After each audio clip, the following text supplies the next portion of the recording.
नबी करीम सल्लल्लाहु अलैहि वसल्लम का आखिरी खुतबा हज्जतुल विदा 9 ज़ुल्हज्जा 10 हिजरी 632 ईस्वी को अरफात के मैदान में दिया गया था।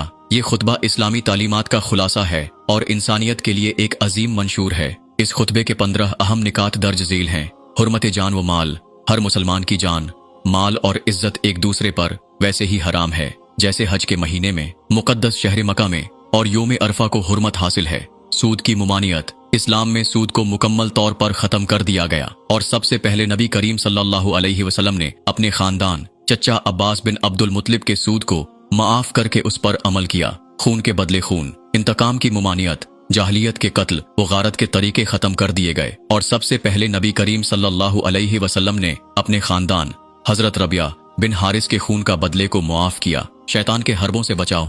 शैतान हमेशा बहकाने की कोशिश करता रहेगा, लिहाजा दीन पर मजबूती से कायम रहने की तलकीन की गई। औरतों के हकूक, औरतों के साथ हुस्न सलूक की ताकीद की गई। उन्हें अल्लाह की अमानत करार दिया गया और उनके हकूक का ख्याल रखने की हिदायत की गई। मर्द व औरत के हकूक में बराबरी, मर्दों पर औरतों के हकूक और औरतों पर मर्दों के हकूक रखे गए और नरमी व मोहब्बत की तालीम दी गई। विरासत के असूल, जाहलियत के गैर मुनसिफाना विरासती तरीकों को खत्म करके इस्लामी विरासत के असूल बताए गए। इबादात की पाबंदी, नमाज, रोजा, ज़कात और हज की सख्ती से पाबंदी का हुक्म दिया गया। बरादरी और नस्ल परस्ती का खात्मा, किसी अरबी को अजमी पर, किसी अजमी को अरबी पर, किसी गोरे को काले पर और किसी काले को गोरे पर कोई फौकियत नहीं। फजीलत सिर्फ तकवा की बुनियाद पर है। इस्लामी अखुवत और मुसावात, तमाम मुसलमान आपस में भाई भाई हैं और किसी को दूसरे पर जुल्म करने का कोई हक नहीं। कुरान और सुन्नत की पैरवी, नबी करीम सल्लल्लाहु अलैहि वसल्लम ने फरमाया कि अगर मुसलमान कुरान और सुन्नत को मजबूती से थामे रहेंगे तो कभी गुमराह नहीं होंगे। अमानत और दयानतदारी, मुसलमानों को दयानतदार रहने और अमानतों को सही तरीके से अदा करने की हिदायत की गई। बदकारी और बदउनवानी से इज्तनाब, जिना और दीगर गुनाहों से बचने की ताकीद की गई और उन्हें सख्ती से हराम करार दिया गया। उम्मत के इत्तेहाद पर जोर, फिरका वारियत और गरवाबंदी को खत्म करने और उम्मत मुसलमा को एक जिस्म की मानंद बनाने की हिदायत की गई। हज्जतुल विदा के बाद कोई नया नबी नहीं।